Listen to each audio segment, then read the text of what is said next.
How to tag someone on Instagram story without showing it. Hi everyone, it's Sophia to assist you today. Without any delay, let's jump right in. First, open Instagram.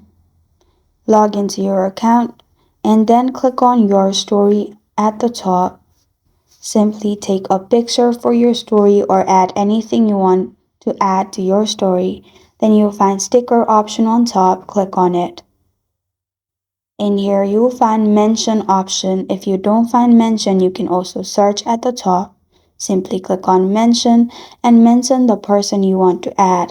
Simply click on the mention and it will go transparent in this way.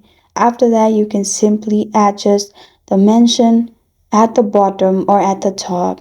As you can see, you can only see a gray line.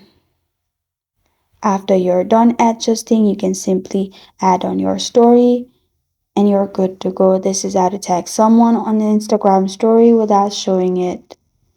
Thank you for joining me today. If this video helps you out, please leave a like and subscribe for more. Got a question or want to suggest a topic? Comment below. I am Sophia signing off. Until next time.